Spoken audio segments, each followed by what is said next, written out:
Welcome to I Am Every Woman, where we seek to have conversations with women from different economic backgrounds, social backgrounds, so that we champion the cause of women. Today, I have a special panel of women who are here to discuss topical issues, and these women are leading in the world of business. I'm going to allow them to introduce themselves in a special way, telling us just a little bit about what they do. I'm going to start with you, Faith.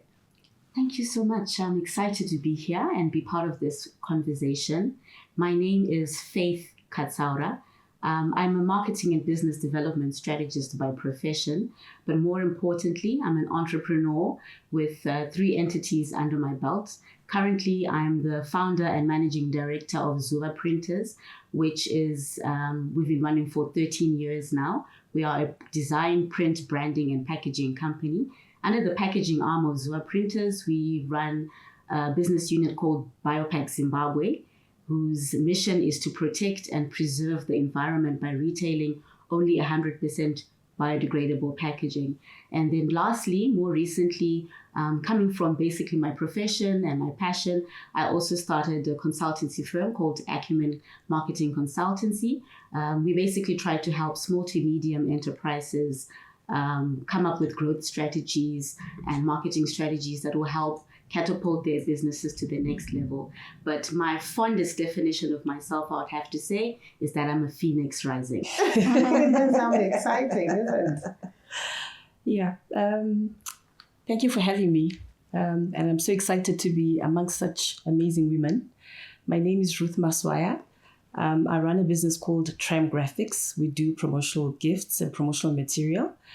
We've been in business for the past 23 years. My passion is marketing. I've always been doing this for a very long time. I've worked for different organizations. And then at some stage, I decided to join my husband, who had started Tram Graphics. And we've been growing strong ever since. So I'm excited to share what we've been doing and how we continue to grow as a company. So thank you so much. In your own space as a woman and also as a power couple together with your husband. Definitely. And then we have this young lady moved from corporate and started their own brand. Tell us a little bit about yourself, Michelle. All right. Thank you for having me. My name is Mitchell Pikirai, and I'm a social worker by profession. And for 3 years, I was in corporate until last year, 2024, when I then started a brand called Michelle Streets. I'm now a food entrepreneur. So I cater for individuals, for schools, for corporates as well. So my food is not just food, but it's an experience. And then we've got, you're not camera shy today, are you? Oh my goodness, I'm always camera shy. Tell us a little bit about what you're doing with the brand that has taken the region by storm. Mm-hmm. Okay, thank you so much for having me. It's lovely to be on a panel with such beautiful, powerful ladies. I am glad to sit here with you all. My name is Farai Mbayiwa. I am a hospitality consultant extraordinaire, if you'd want to say. Mm-hmm. I decided to pack up my bags in 2021, moved back to Zimbabwe from Ghana after being away for almost 10 years, and moved back to Zimbabwe. After COVID, there was a big gap when it came to events, and I was able to pair up with my business partner who wanted to do a concert. And that was the inception of 263 Culture Fest, which is now one of the biggest music festivals in Zimbabwe and is also taking the region by storm. I'm getting goosebumps sitting with powerful women. And I say powerful in the sense that you have single-handedly gone into spaces that are dominated by men. And you're negotiating deals, sitting in some big rooms. Let's talk about that experience. When you're going for the big pitch, whether it's food, printing, any of the promotional works that you do, sponsorship. What do you put on as part of the power suit? Thank you for that question. Our industry is a tough one. The competition is crazy. So many things have been changing in the landscape. So we've got so many players, big ones, small ones. But I'm glad to say that we are one of probably the leading promotional gift suppliers in Zimbabwe. How it happened, I would say it's sort of like luck, really, because when we started our business, we were actually in printing. We used to print business cards and letterheads and comp slips. I don't think they exist now, but at one point we used to survive on that. And then as time went on, we realized that the market was changing. We also had to adapt, and we realized there was a gap in the market, and we thought, oh well, let's change our strategy. And we did, and we found ourselves in the promotional gifts industry. It was daunting at first, definitely, because this is something that we were not used to at all. But we found our footing, and we've been growing stronger and stronger. And we've been able to introduce very different lines of promotional gifts. We've also had to, I think in life it's important to acknowledge that you learn from others. So we've had to copy from others. Biggest players have been actually in South Africa. So we've had to study what they do, and like I said, we copy from them, and we've studied what they've done, and that's how we built Tram Graphics. So when we go for deals, when you want to talk to clients and things like that, obviously there's stereotyping. It's not easy, but you have to know what you want, and you have to know how to negotiate. And you always have to know, you always have to have a competitive advantage. So before you walk in there, you have to know, okay, what is my competitive advantage? Is it your product? Is it the customer service? Are you looking at customer experience? Because each client is different. You sort of like have to, sort of like you're hunting. It's like a hunting ground, really. and the competition, like I said, is crazy out there. So for myself and my team, we always do our homework. Who is the client? What are they looking for? What have we got to offer that is different than someone else might not offer them? Or even if you're offering the same product, is it just about the product, or is it also about the service? So you always have to go in there having done your homework. It's always good to also, like, when you're talking to your client, to find out, do they have a budget? What is it that you are vying for? Is it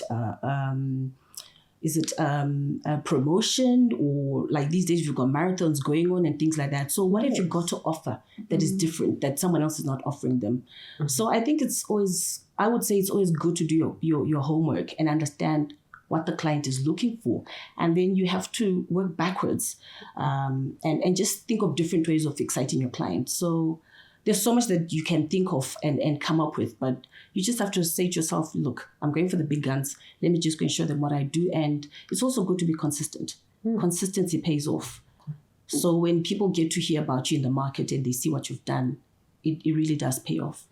Faith, you're coming almost from the same industry, from the same background, but you have added 2 other houses under what you already have.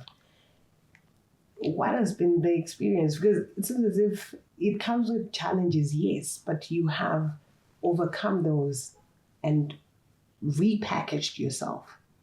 Exactly. And maybe just to follow on from what Ruth said earlier, the industry that we are surviving in, or trying to survive in at the moment, is jam-packed. There are so many players, small players, larger players. As Zuva printers, we've been in business for 13 years. I wouldn't put myself at the top of the food chain. I know where I stand in the pecking list, but I think what I've managed to do right is to know who my clients are, to stay in my lane, as they say, drink your water and stay in your lane, and to continue to give good service and good products to the customers that are supporting you. a lot of things are evolving as well in our industry. Like just as Ruth said, I also started off printing business cards and letterheads and comp slips and so forth. But as you see, as time goes on, all of that has been made redundant. I used to have a workshop that was filled with lithographic machines and flexographic machines. But more recently, I've had to make the decision to let go of those machines because they're now old and they're redundant and I don't have as much work for those anymore. So as you sit and you strategize and you see what's going on, this was actually now in the thick of COVID. The idea for Biopack Zimbabwe was born because there was no business literally happening at that time. The only business that was moving was, catering and food industry. And I'd always had this idea for packaging, but I thought to myself, because as you know, in the world we're looking at ESG principles. We want to do things that are good for our environment. Let me have something that will have that added advantage and only sell 100% biodegradable packaging, and that will be our advantage as well. So that's how I ended up starting Biopack Zimbabwe during COVID. So it's about 5 years old now. We're still growing strong, still pushing that brand. And again, you end up finding, you know what, with the printing, it's not giving me as much income as I anticipated. Even if I add on the packaging company, it's still not giving me as much income as I anticipated. Let me try and get into something else. I think generally they say you need to have 8 different streams of income. It's no different being an entrepreneur. And that's how I find myself now with 3 different businesses that I'm running. And trust you me, my mind is going all the time. I'm thinking about what's the next thing that I can possibly get into as well. Michelle, you moved from corporate. I'm carrying on from what Faith just said. Moving and pushing to see how you can continuously reinvent yourself and bring something different. You moved from corporate to becoming a standalone business. What was the transition like? And I'm going to ask you ladies to be part of this particular conversation and ask her some of the questions of what you experienced when you were starting up. So what has been your experience so far? Thank you for that question.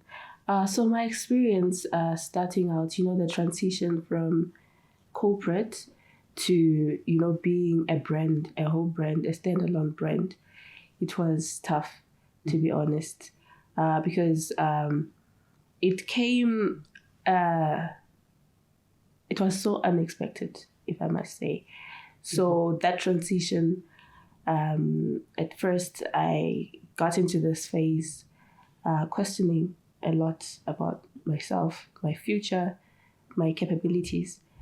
But then I came to realize that I have a passion for cooking, for hosting.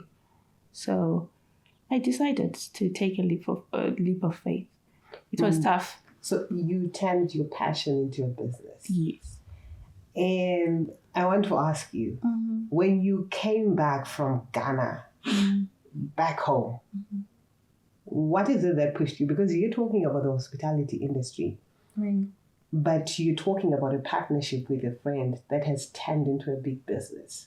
What was that thing that kept pushing you to go in that direction? So I call myself a Pan-Africanist because I feel like I will always be in Africa. Throughout my hospitality career, I've been all over Africa. I have family and friends who are overseas, but I've never wanted to live there. Moving back to Zimbabwe was me saying, I want to bring those standards to Zimbabwe. I was part of the first Afro Nation, which was hosted in Ghana. And this was a festival which was huge, which is now one of the biggest festivals and is now being done in Portugal. And I came back and I had this vision of wanting to do all those things, not just only in the event space, but in the hospitality, in tourism. And of course, coming back is sometimes I would ask myself, am I crazy? It's not an easy climate to be starting over again, particularly when you're a lot older and you've worked, there's a lot of no's, a lot of shut doors. There's a lot of like, you know, what Michelle said, questioning yourself and wondering, are you, you know, have you made the wrong decision? Are you adequate? Do you have enough knowledge? You know, are you crazy? I think the biggest one is, are you crazy? Yeah. You know, and a lot of people are asking, you know, like, so what are you doing now? How far? You know, you know, and you're always kind of like, yeah, it's like, that's the question. Okay. And you know the okay. It's like, you know. Yeah, we're watching your face. So, yeah, you know, I think, you know, this is it. I came back to be in Zimbabwe and be part of where Zimbabwe is going. You know, I have big dreams when it comes to hospitality, tourism, and events for Zimbabwe. She said a statement, Yandibata. How often have you had that statement in your... Quite a lot. How did it make you feel? It's disheartening to be honest, and sometimes, you know, those questions are coming from family as well. But I feel like for me, entrepreneurship is not just a job, it's more like a calling. I can't tell you the number of times that I've thought to myself, what if I just stop or quit this and try to look for a job or something along those lines?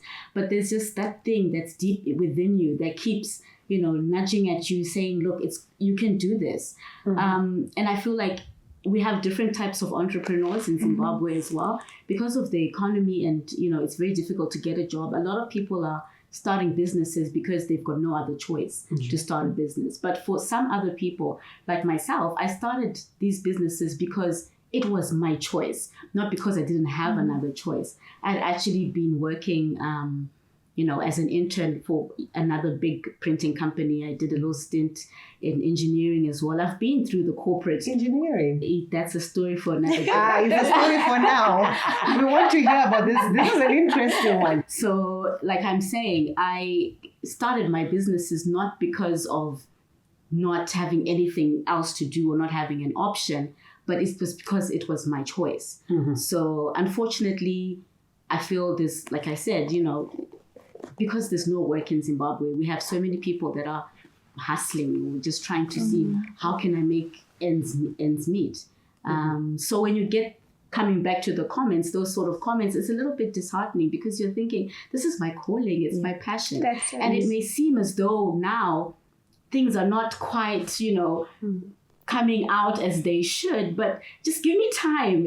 We're getting there. And so you continue on that journey, and slowly, some days you win, you have victories and you celebrate those, but then some days you get home and you're thinking, what am I doing? Am I crazy too? Am I crazy, like you said? That's the question you're asking yourself. And But it's a constant evolution. You're constantly evolving. No one day is the same as the next day. Some days are harder than other days. Other days are easier. Some days it's like, oh my goodness. Other days it's like you can't get out of bed.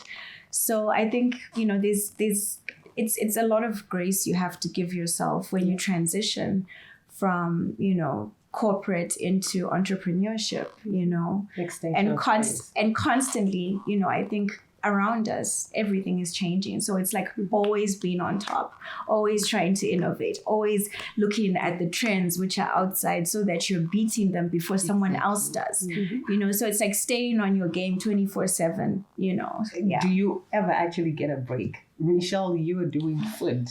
And there's constantly something new that's coming. Yes. Do you ever actually stop, catch a breath, and... If you catch a break, you're gonna fall behind. So with the short story or funny story, short and funny. COVID. COVID hit everyone in ways we never imagined. And I thought 2008, 2009 was a test. That was a joke.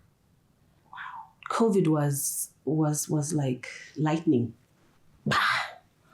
And just stuck. Who wants a golf shirt? Who wants a pen? Who wants a cap? What do they want it for? They're all stuck in their homes. You've got stocks that you have to turn into cash. You've got salaries. You've got bills. You don't stop paying bills because there's COVID. You have to get up. And I think the one thing that kept us going, now that I look back, I think us being husband and wife was the one thing that gave us strength. One day during COVID, my husband woke up in the middle of the night. And I'm like, why are you up? It's like I'm thinking. I'm like, dude, stop overthinking. We're all thinking. He's like, no. I'm actually thinking, what if we do masks? I'm like, masks? Like, yeah, people have to wear masks. I'm like, dude, masks? We do golf shots. And it's like, Ruth, we need money. We haven't paid salaries. We haven't paid bills. If this thing is going to go on for the next 10 months, 8 months, right now we don't even know what's happening. How are we going to survive? How are we going to pay bills? So we took the last of our savings because we had been paying bills and all the other things with our savings. And we bought masks. And back then you had to apply to get travel passes. And I'm like, we're not going to get these travel passes. There's no way. And he's like, you know what? Sometimes you've got to believe. You're the one who always tells me, you've got to try. You can't just give up. So I can't give up. I've got a family to look after. I've got employees to look after. I've got to keep the business going. If we close down, then what? Anyway, we took the last of our savings. We ordered masks and they came through. I'm telling you, there are times when, when you read that verse in the Bible that says, you have to believe that God will take over. Where you stop is where God takes over. It came to fruition. And every time when people tell me, oh, I was praying so hard and God didn't answer me, you want to say to them, you haven't even started. Because I went through that phase. Those masks came and we got those traveling permits and we put an advert. I'm telling you, it was like we were selling gold. Wow. And that's how we managed to survive, I think, for the next 4 or 5 months until things started sort of like regularizing. But having my best friend, like you rightfully said, you always take these things for granted. It's just my husband. But I think at that point in time, having him, and I think him having me, made a big difference. Him having you. Yes. I just want to find out from you guys. Ruth has already shared the aspect of family and how they have been supporting each other. What has been the role of family in your businesses? How have they supported you? Or how have you learned to also lean on them during the hard days? So business, family, they're the same thing. People say business and family don't mix. But They don't mix, but in essence, if I have someone short at work, I know my family will step in. If someone doesn't show up and I need something, I can always lean on my family. My son, anytime I literally call him and I'm like, I need you to come here, and he will show up. So, the work-life balance was very difficult when I wasn't here. That was one of the choices I made for me to be able to be here, to see my son grow up and to spend time with my parents and my friends. But now that I've been here, I have so many moments where my business is my family is an extension to my business. They're so well rooted into that. I'm the one who sometimes overworks, I would say. I think, we don't have much time as entrepreneurs. We're not 9 to 5 because chamuka, you know what I mean? Hospitality was off. I do a lot of event management, a lot of curating of events, a lot. We have another company, which is an events company. So at any stage, at any time, we can have an event, and it's intense. So family for me is key. It's right up there with God. Yeah. Wow. Michelle, the role of family in your business? I still depend on my family. I still lean on them.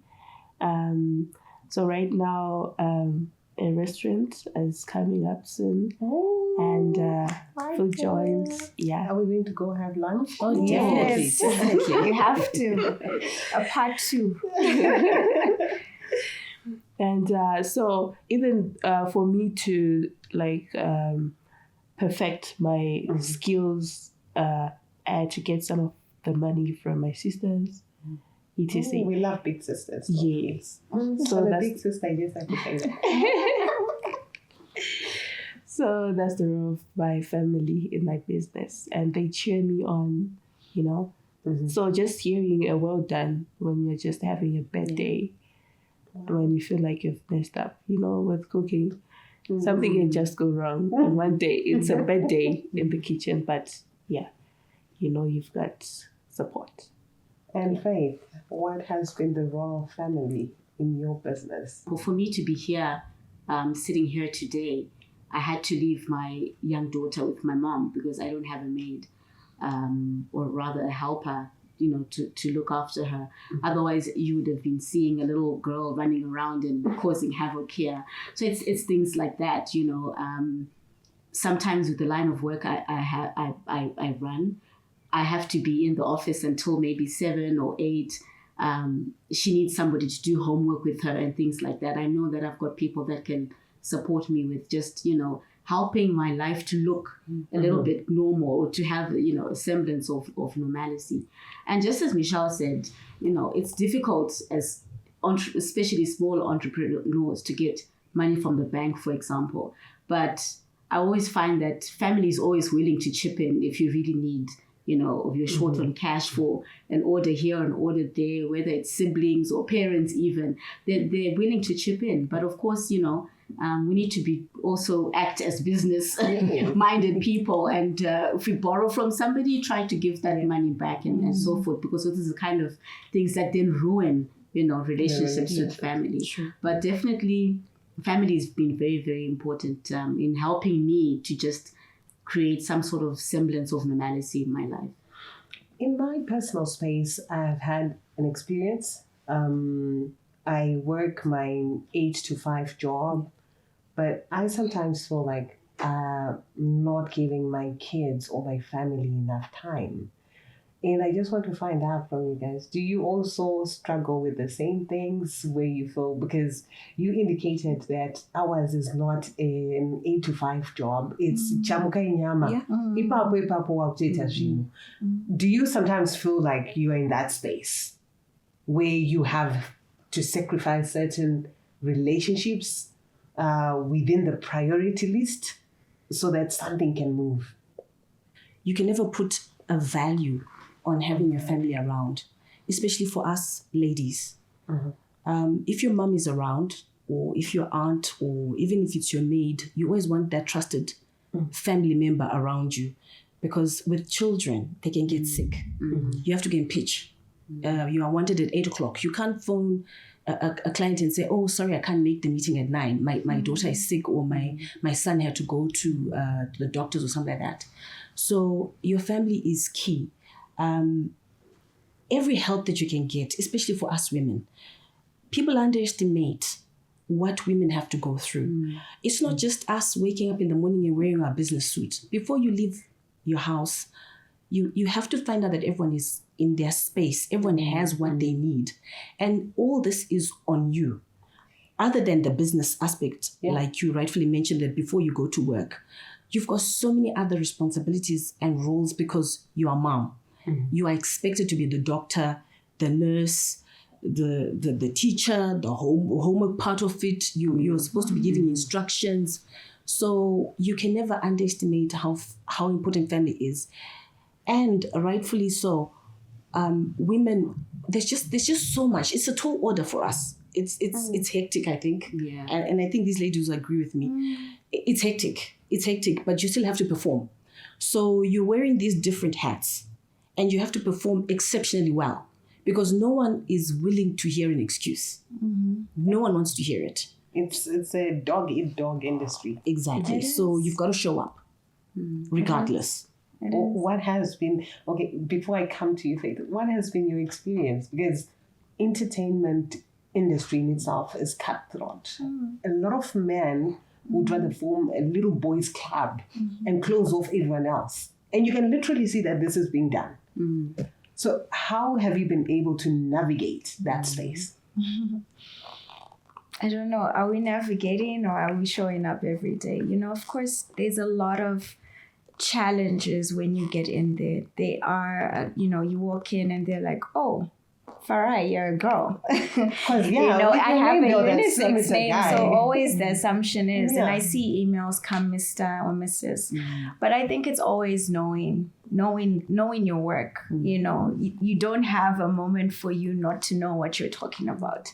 And I think in most rooms, I end up walking away and people are quite surprised I'm as knowledgeable as I am. There are some, and I think traditionally, there are some industries where men are used to being the ones who dominate them. And, you have to just take it as healthy competition, be polite, be respectful.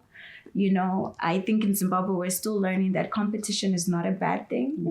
It's healthy, but still doing it in a gracious way so that you don't end up with people who think that, oh, look at this girl, she thinks that she's something, and they gang up on you. We're still afraid of being ganged up on as women in Zimbabwe. So, but beyond that, I think a lot of people have opened up. I think we are learning that, there's nothing which is male or female dominated. I think we're starting to work better, with both sexes, but it was hard to begin with. You used a word that I want to ask Faye. Have you ever been bullied in business, and how have you come back strong? Bullied is such a strong term to use. But to a certain degree, yes, especially in my early years of doing business. As I indicated earlier, I started off my career straight out of A-level. Right. So you can imagine I was 18 when I started working. And as an intern, I was tasked with going to taking care of a lot of the company's big clients, like an account executive.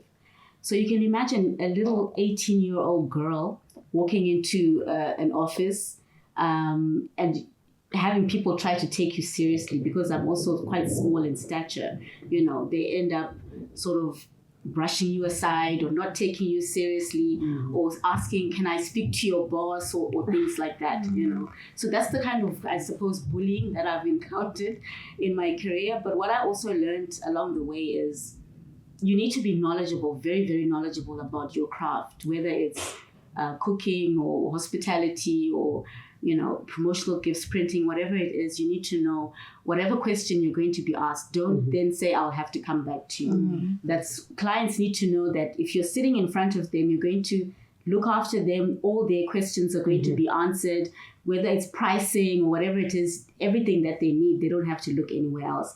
Then they can take you seriously, and you do away with the bullying, so to speak. Let us just take a short break. We'll be right back. Don't go away.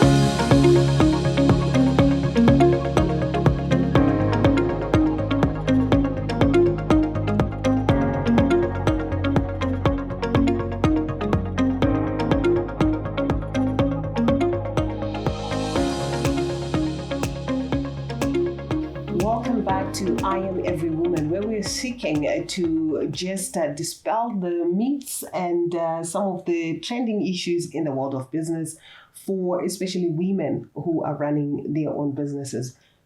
I want us to be brutally honest. Business is not a walk in the park. Yes, we do agree. Agreed. But how do you prepare yourself to get into a room of negotiating with men who are known, or a client that is known for being hard-headed? What are the skills that you need? First and foremost, I would want to say confidence, right? I think Michelle mentioned earlier on in the other segment that the people that you're going to face, they're also just people, but it is daunting and it is scary. But if you're confident, you just put on your confidence suit and you go in there and you know the value that you bring to the table. You know that you have a quality product. You know that your price is right. Just go in there with confidence and you'll be surprised what may come out at the end of the day. The other issue that I sometimes find, however, is being able to be discerning in business. You go into a room full of men. It may be a room full of men, or it may be one man that you need to deal with that has the final say. And because you're a woman, a lot of men are one-tracked minded. They'll look at you and maybe make suggestions of inappropriate things for you to get the work or to get the orders, etc. Or you may have given out your phone number and, later on, 2 days later, you're getting a call in the middle of the night and you're thinking, I thought we were discussing getting an order So it's just that ability to be discerning, be able to see through the nonsense that is potentially nonsense, or is this actually a valuable client that there's potential to build a relationship and make real money from. So for me personally, it's a skill that I've managed to develop with time. But early on, it was difficult because I was just hungry, for the work and hungry for the jobs to come in, and I didn't realize that, okay, maybe this is not genuine, maybe this is genuine, so it's just also being able to be confident and to be discerning on where exactly do you stand with the client. Maybe add on, confidence is making it on the list. You need to also you talked about integrity earlier on. Apart from confidence and integrity, what other soft skills do you need when you're negotiating? You walk into a room and someone will say, oh, we want a notebook.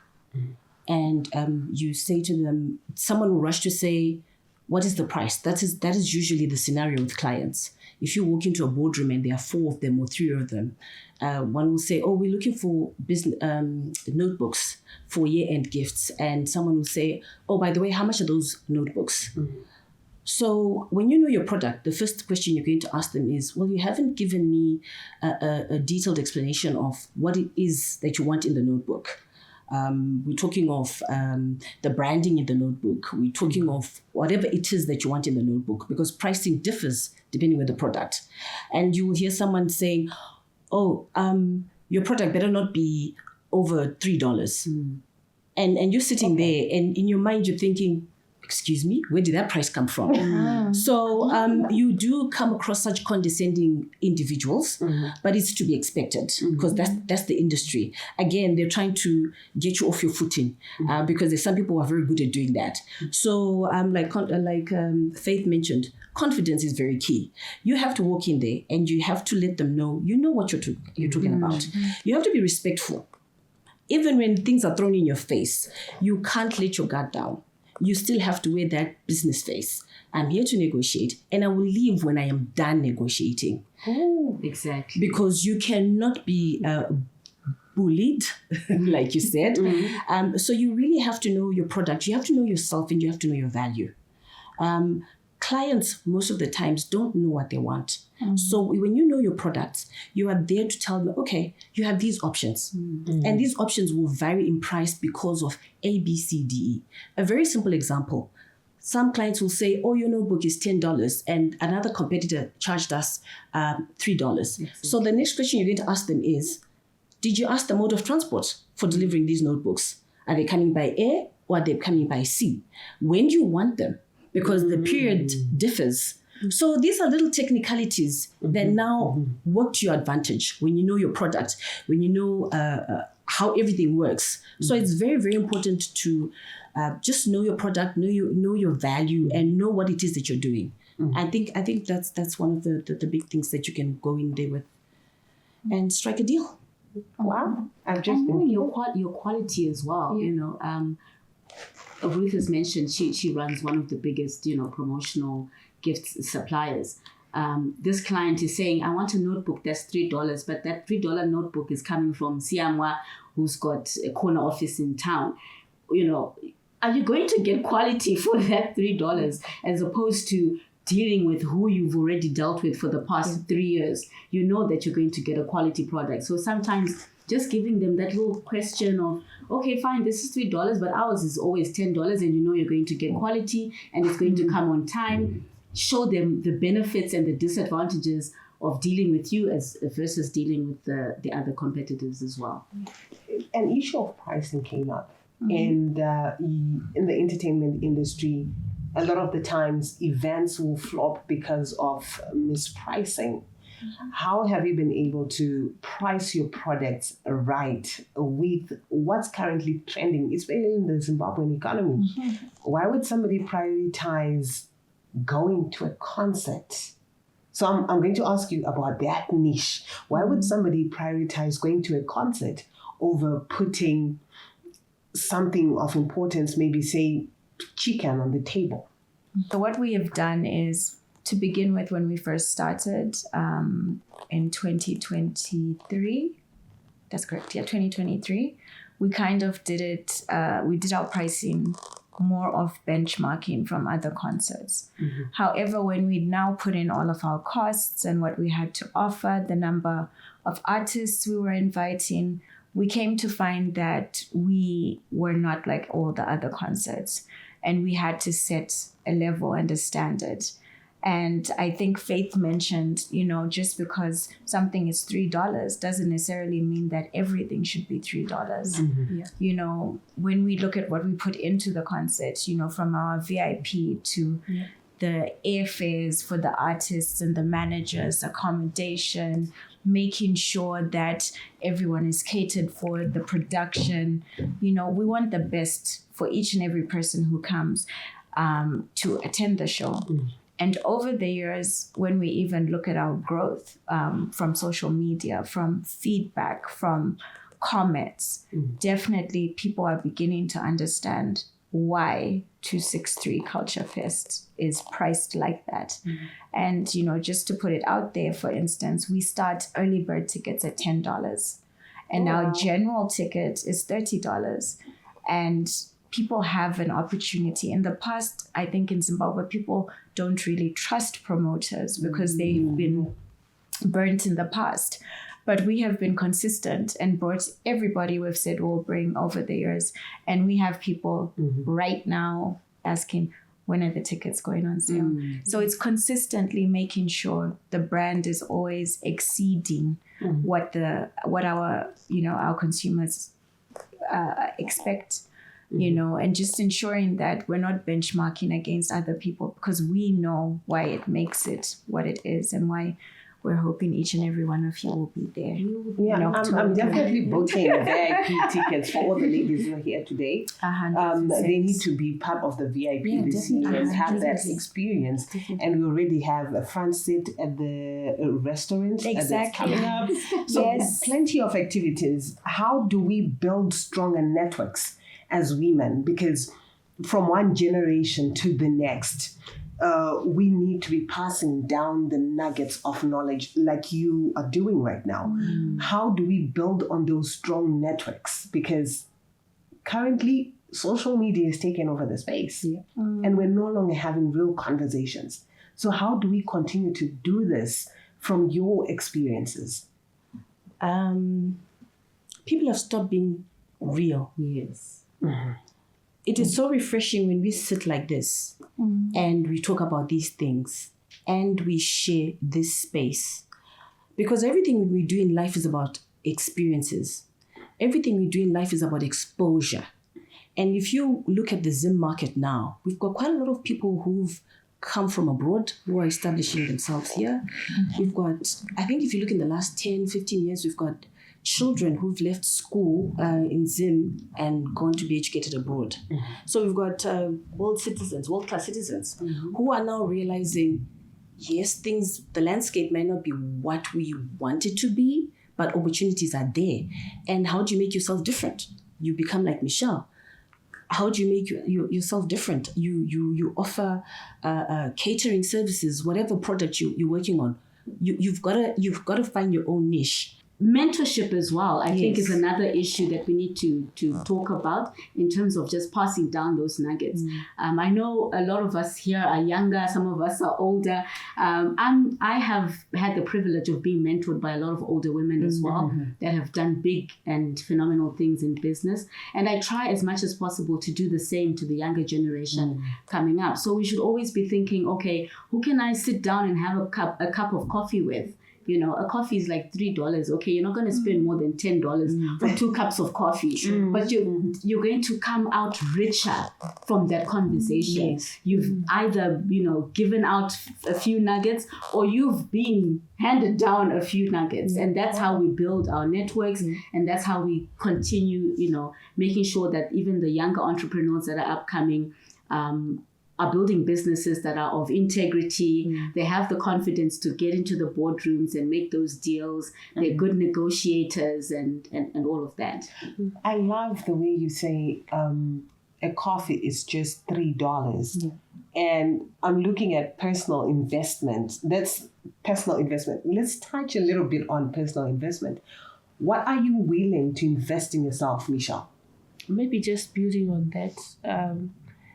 Mentorship, it's part of the investment, just sitting down with someone, and of course learning a new skill related to that business.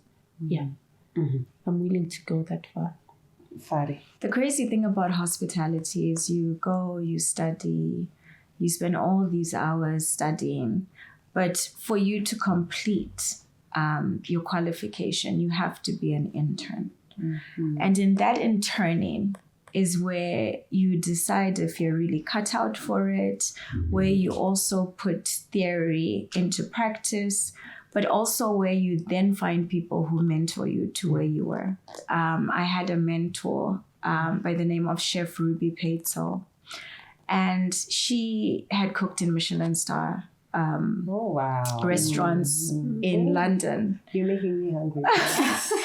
And through that, if I would say investment, one of the hugest investments, and I'm just agreeing with what the two ladies have said, is that mentorship. Giving into the time of investing into listening. I think also being young, sometimes we think we know it all. So investing the time to learn. This time to make mistakes. Sometimes it's not just a monetary value, but it's a value within yourself. It's a personal value.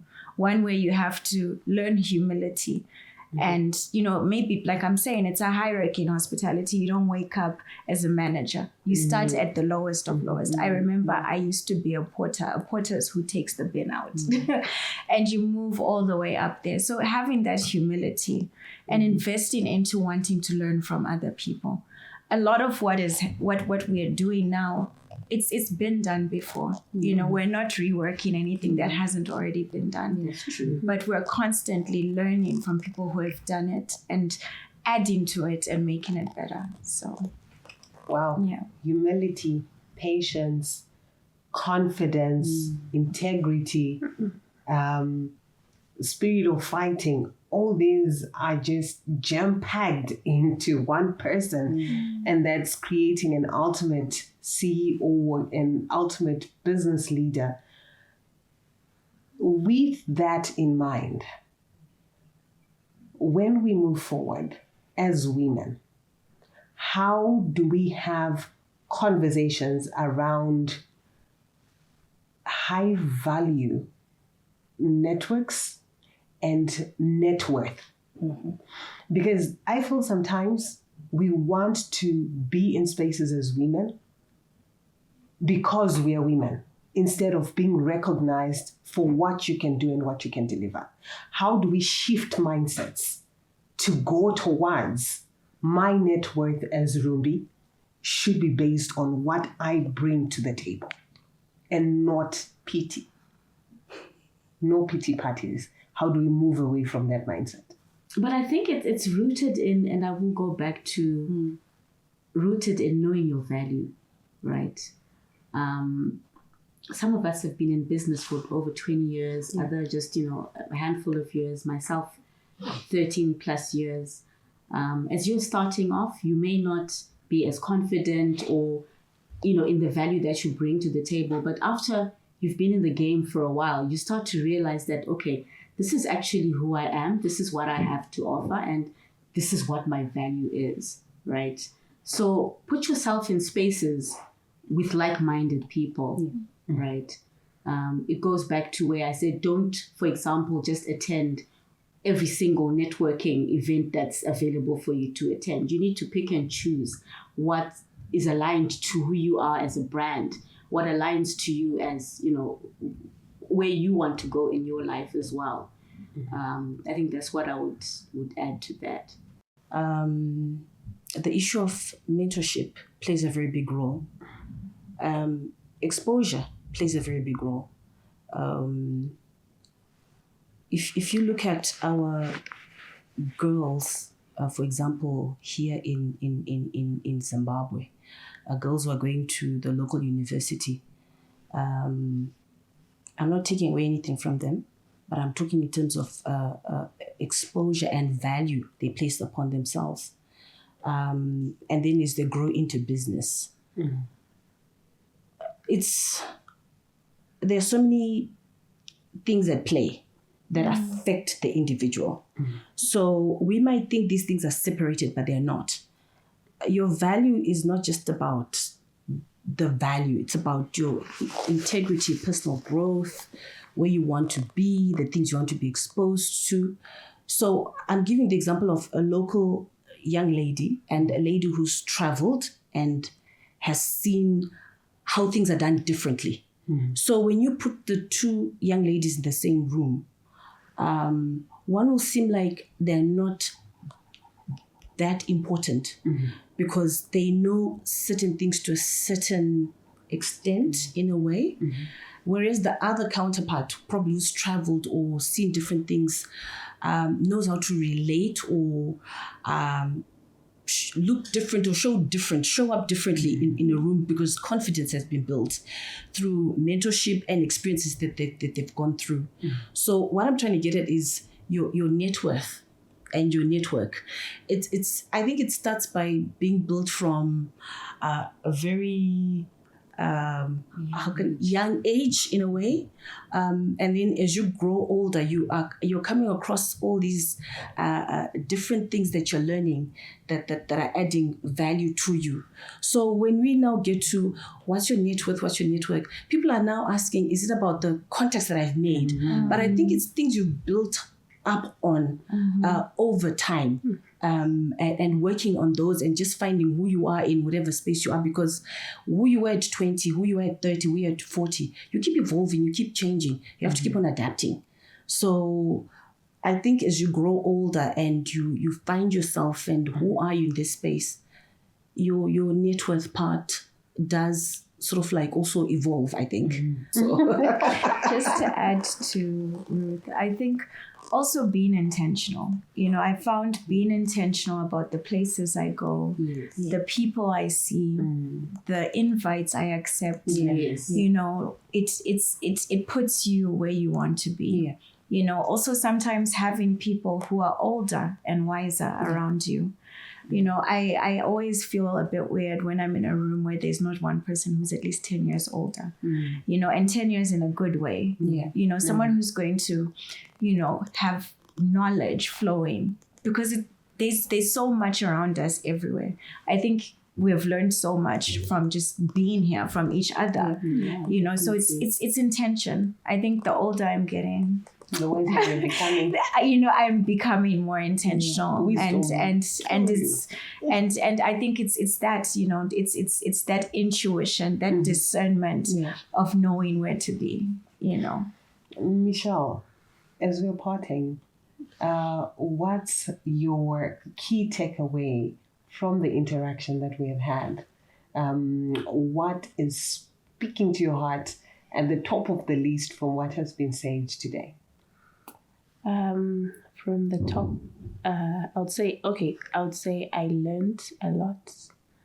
I have a lot of key takeaways, but on the top of the list is, integrity, knowing who you are, so that you don't compromise yourself in the course of you looking for business,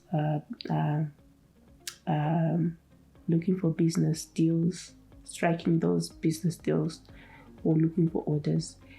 And also confidence, just showing up. Yeah. It has been a pleasure, ladies, having this conversation, and I'm going to be knocking on your doors. I'm coming to the restaurant. We are all coming for the concert this year. So please do reserve tickets for the beautiful ladies here. And we support each other in our networks, in our business dealings. But I want to thank you so much for being part of this conversation. As EN Media, together with Mirajo Productions, we say continue to watch, continue to subscribe, and continue to celebrate all the women around you in Zimbabwe, in Africa, and the world beyond.